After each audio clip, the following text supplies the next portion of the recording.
We reduced our real estate project costs by over 40% just by investing in a beautiful island with year-round great weather and sunshine.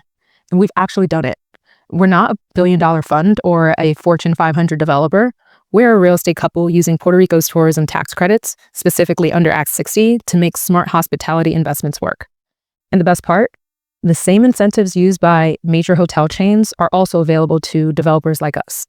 Hey folks, I'm Mikey, and along with my partner Travis, we run Coupled Investments.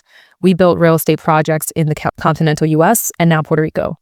A few years ago, we worked on real estate developments that relied on programs like LIHTC, low-income housing tax credits.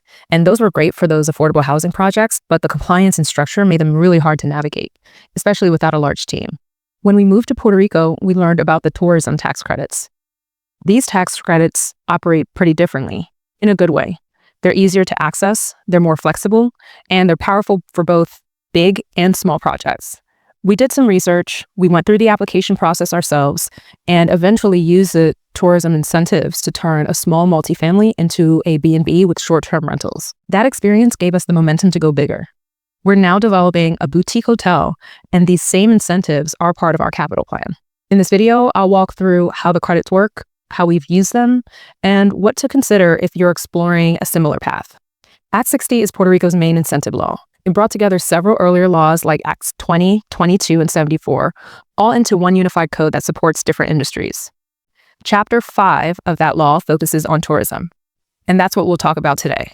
This part of Act 60 supports investment in hotels, guest houses, bed and breakfast, vacation clubs, marinas, and other similar hospitality properties and projects. It covers both new builds and rehabs. You don't need to be a big hotel chain to qualify either. We've used this ourselves, and we've seen individuals, families, and companies use it too. The key is knowing the criteria and planning your project to meet them. So why does Puerto Rico offer these incentives? It's because there's a serious hotel room shortage relative to the high demand. There are about 14,000 rooms across the island right now. The Department of Economic Development wants to more than double that. Compare that to other Caribbean destinations where tourism can be more than 15% of GDP. Puerto Rico is just under 7%. There's a lot of potential, and the government recognizes that more hotels, eco-resorts, and other hospitality investments bring tourism dollars, brings jobs, and long-term local benefits. So to help make those projects financially viable, they offer tax credits that in many cases function like a discount on your total development costs. Here's the part that usually surprises people. The tourism incentive provides a tax credit equal to about 30 to 40% of your eligible development costs. That includes acquisition, construction, fixtures, furnishings, and equipment. There's even an inclusion of your first year of operation costs for this tax credit. So let's say your hotel project costs $1 million. If it qualifies, you might receive a credit between $300,000 and $400,000. And that tax credit can be used to reduce your Puerto Rico tax bill. It could be sold to someone else. Yes, people or companies buy them on the secondary market. Or it can be assigned to a lender to offset part of your financing. We've seen developers use these credits to restructure their capital stack, reduce debt, or improve investor returns. In addition to the tax credit, there's a 4% fixed corporate income tax rate and up to 100% exemptions on property, municipal, and some construction-related taxes. Having built this into our project pro formas, we can tell you it makes a meaningful difference in how we manage risk and returns. By the way, if you're finding this helpful, feel free to subscribe or share with someone thinking about investing here. Our first project using this incentive was a small multifamily we converted into a mid-tier B&B in San Juan. It was important for us to learn the ins and outs of the process, so we submitted the application and permitting ourselves and received the approval under the tourism incentive. We also managed the construction ourselves. That allowed us to control costs and make sure to include essentials like generators and cisterns. That project ultimately qualified for roughly a $340,000 tax credit. By the way, even without the incentive, the project was cash flow positive, which was important for us. That's always our baseline.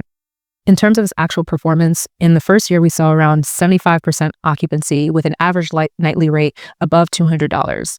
Our units perform above the San Juan average for mid-scale units of this size.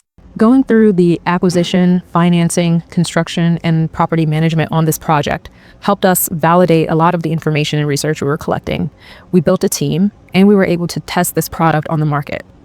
That gave us confidence to try something even bigger. Next, we jumped in, we started planning a boutique hotel in San Juan. It's a 26-room concept with a focus on historic preservation, cultural experiences, and accommodations for travelers who value both comfort and community.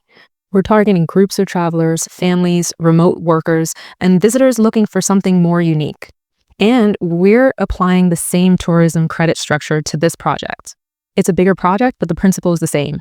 We can use these tax credits to reduce our overall costs, offset risk, and improve our long-term returns for us and our investors. This isn't a fringe strategy either.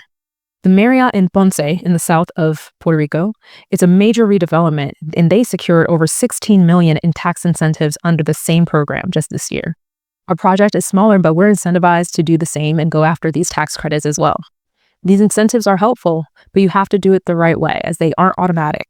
Here's what we've learned. 1, start early.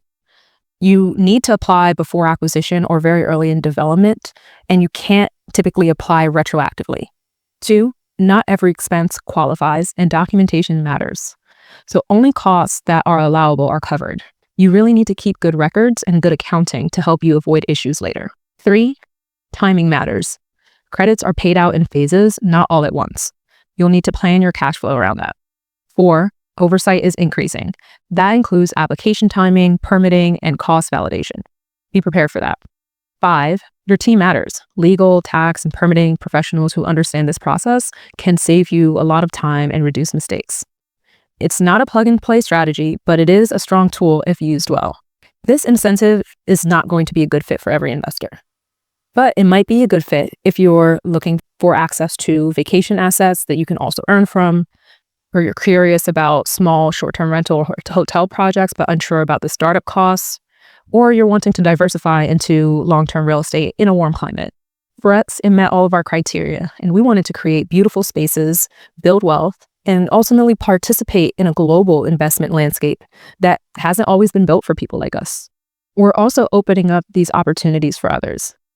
Over a dozen high-earning professionals, some who found us here through this channel, are joining us as investors in our boutique hotel project. If you're interested in learning more, book a call using the link in the notes to learn how you can get involved in this hotel development in San Juan, where tourism is growing and government incentives are capitalizing on that momentum and pushing it further. Puerto Rico's tourism incentives helped us invest more thoughtfully with less exposure to risk. If you're exploring investing or creating your first B&B, a future hotel, or maybe converting a property that you already own, feel free to reach out. We're committed to making this space more open and approachable. Remember to like and subscribe. Otherwise, thanks for watching, and we'll see you next time.